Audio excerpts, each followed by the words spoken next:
Welcome to So the stage. can you hear me? Yes, we We can. can hear you. And Chioma, I'm going to take a quick break, just 1 minute. I'll be right back. Yeah. Oh, sure. Go Yeah, ahead. we can hear you, Mr. Johnny. Mr. Johnny, go ahead, please.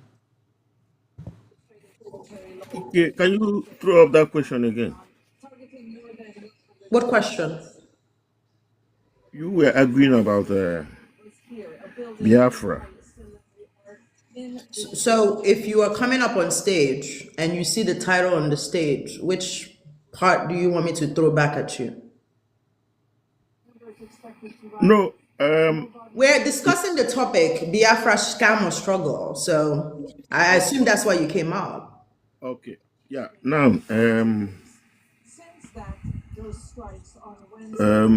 actually, I'm from Anambra State. Oh, welcome. Ibonine Wolf. Go ahead. So, Biafra, for me, in the time of Ojukwu, it's not a scam.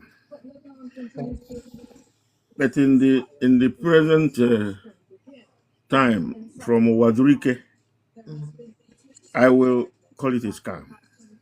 Why do you think so? Like, why did you think, yeah? Okay. Yeah, because Wazurike began the struggle, and along the line, Nandi kind of usurped. Nandi took over, and I watched video of Wazurike complaining that why Nandi took over the struggle. There was a kind of disagreement. Then Nandi continued the utterances. Mr. Didon, can you please turn down the volume of the thing in the background, please?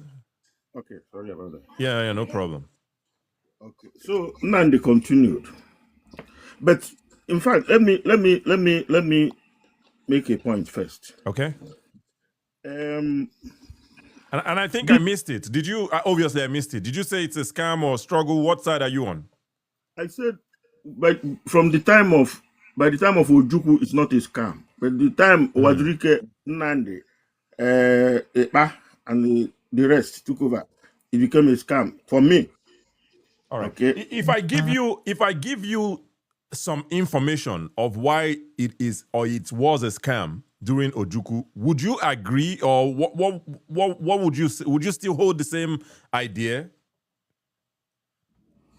All right, let me just give you, and these are factual. I have my own reason why I said it's not a scam in the time of Ojukwu. Let's hear about it then. Let's hear about it. Okay. Now,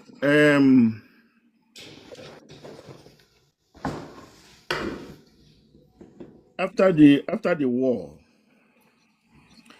in the early 70s, something continued to happen in my family. Let's get it correctly. You said during Ojukwu it wasn't a scam, but you're talking about after the war. Ojukwu Biafra stuff was during the war. It wasn't after the war. This event will. Oh, I see. Explain it. Yeah. Yeah. Go ahead. Why I said Ojukwu's time is not a scam. Go ahead. But you may tell me your own version. Absolutely. Go ahead. Yeah, as well. I am learning and gathering information. Absolutely.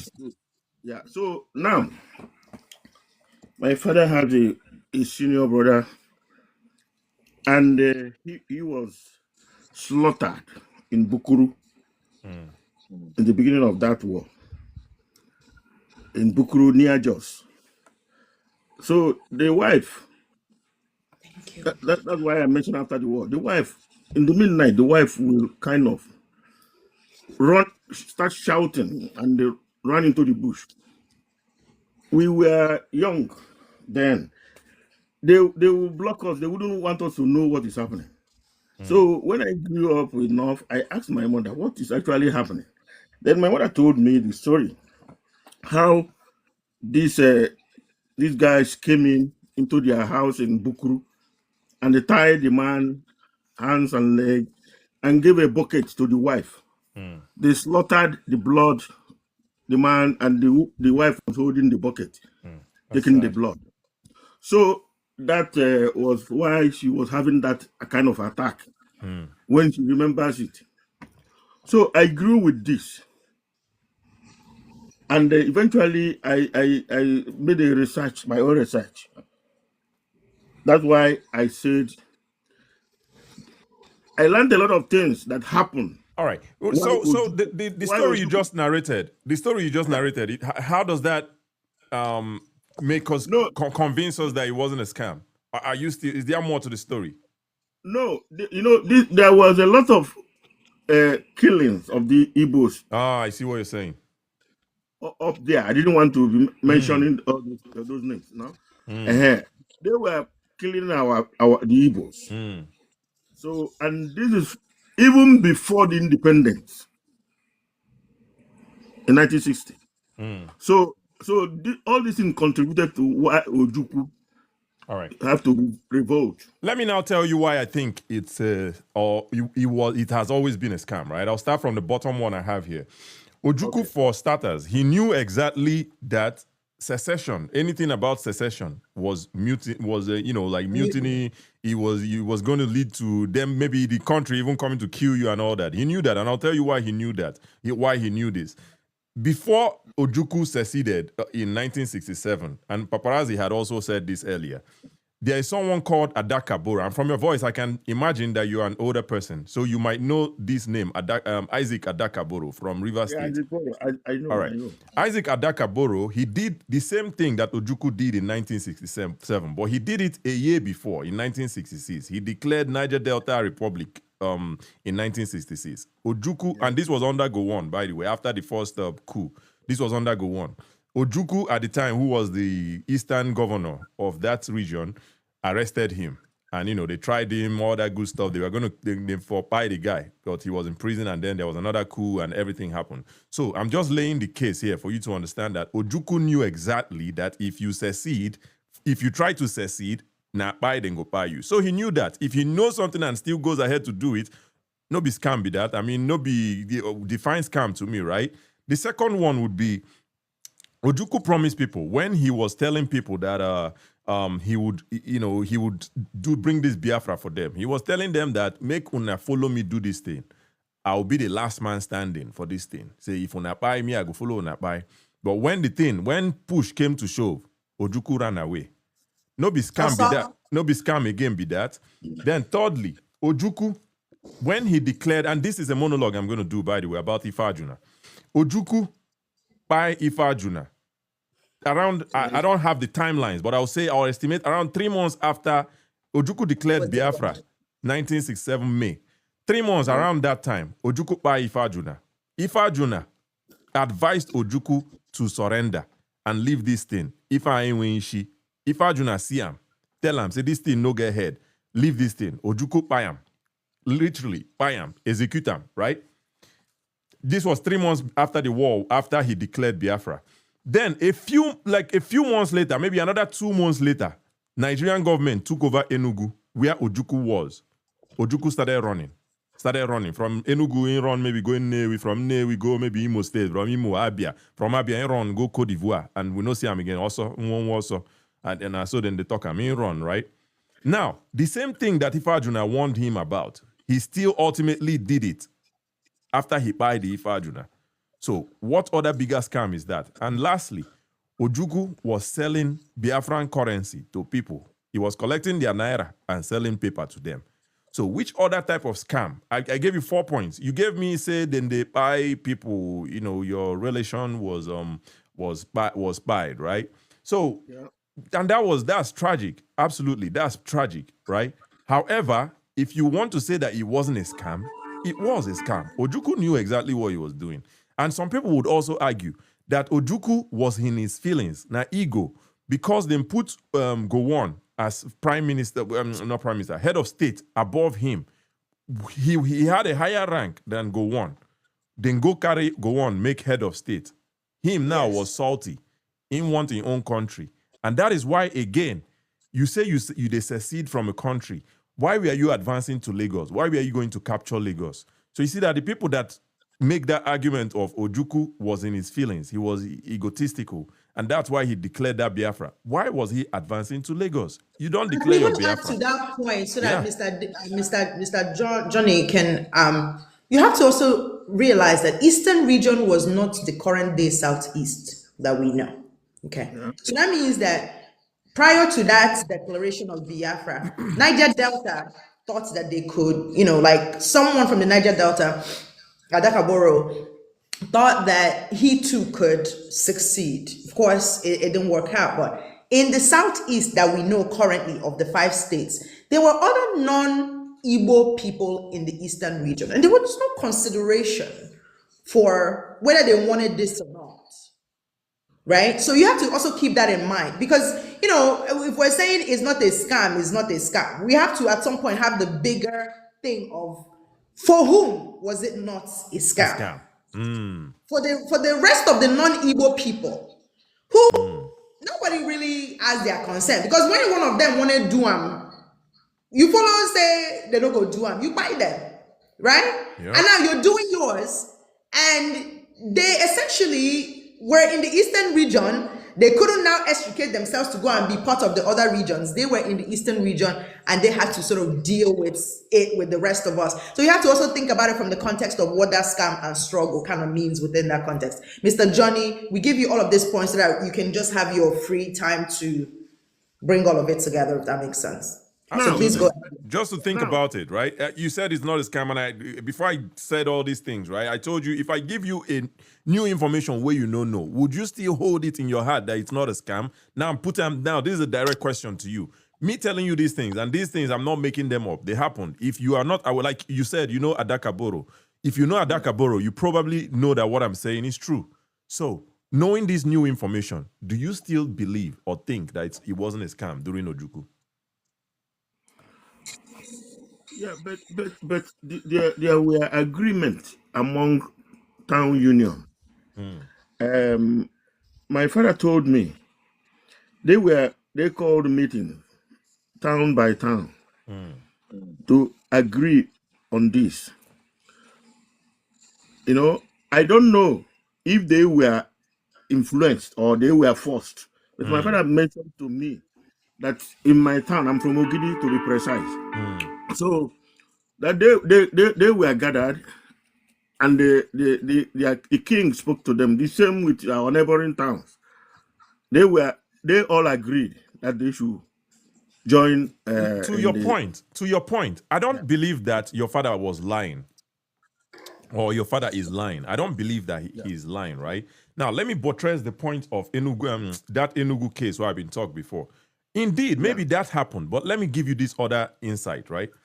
After the Nigerian government don't capture Enugu, this was like 4 months after he declared Biafra, and said that after Nigerian government don't capture Enugu, right? Ojukwu ran to Nnewi and was telling them at Nnewi that we don't capture this place, we don't do this one, we don't do this one. Let us keep fighting, let us keep doing this. Ojukwu knew he was in Enugu, they came for him. He ran away from Enugu because they came for him. He ran to Nnewi and was telling them that Enugu had begun like integrated into Nigeria. Literally. People don't go school for Enugu. People, normal life don't begin for Enugu.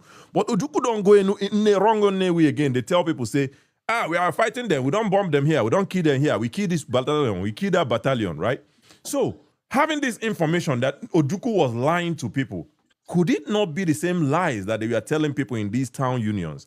Remember, there was no TikTok at that time. Now, anything we didn't tell person, now you go believe. You see what I'm saying? You see, because we both were being killed in the north, and we are being the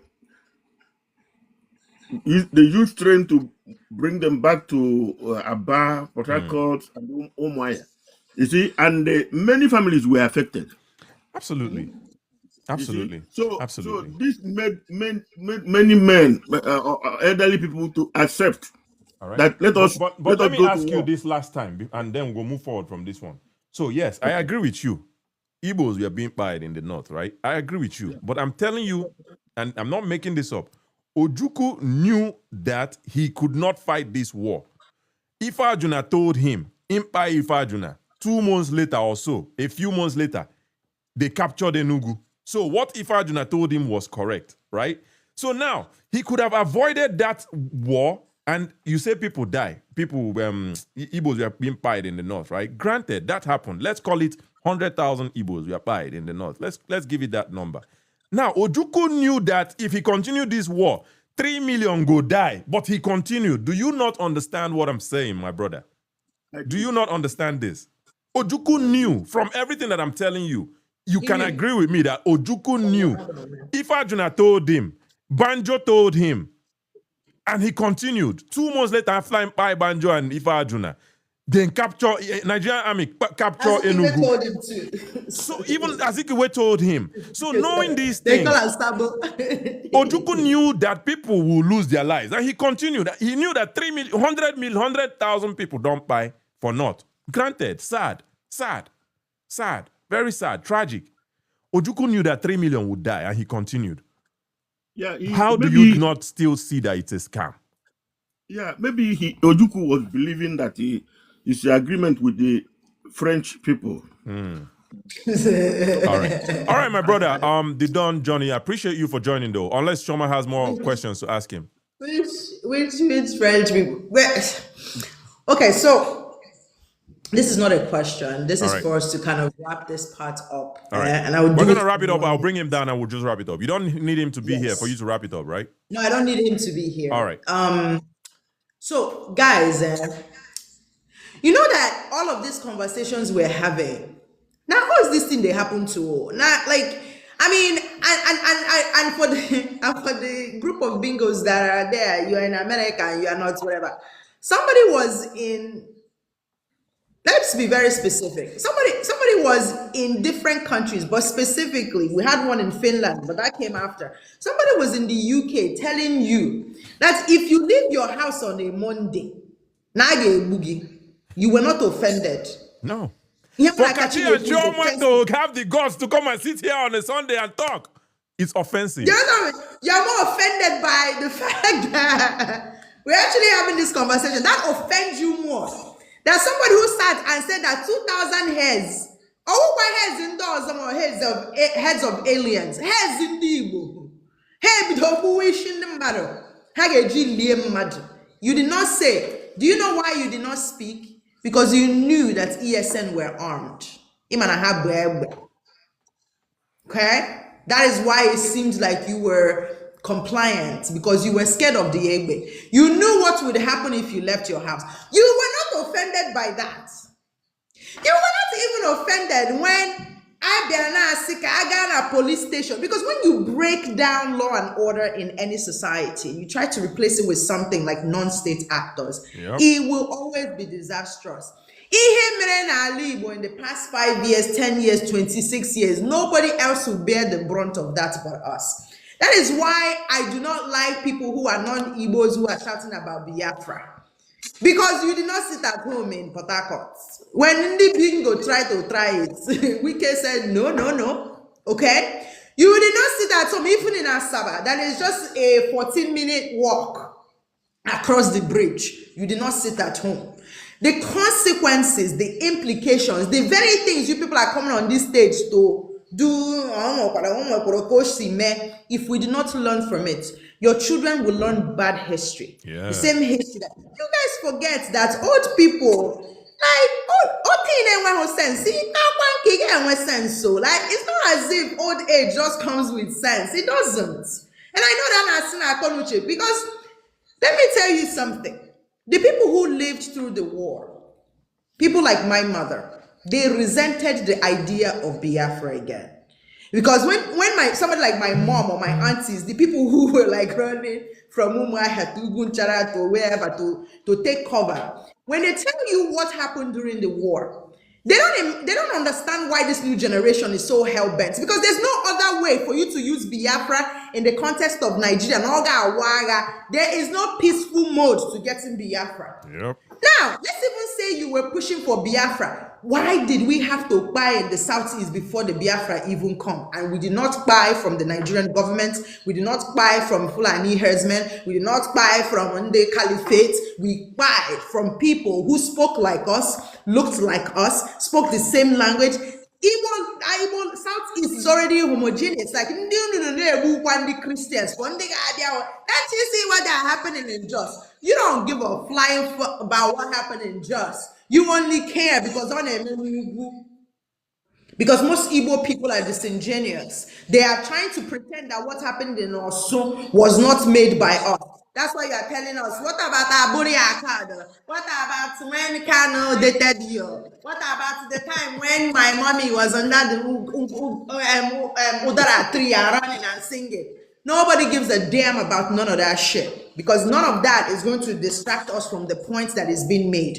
It is that when we look at the plus and the minus, even as some of you now, man, a spreadsheet, we now brought data analyst, we now man they say man analyze. It's one, it's plus one. It better be two, because it's in all 11. You have to explain to us how you came up with that, because Ali was suffered because of Biafra agitation. The spirits of these people you say you care about, none of you have built one monument for them. So don't come here now to be gaslighting us as if it is because of those things now that Ndo Suji or Brezioku, and we will not allow you to come and peddle that lie here. Mr. Legacy TV.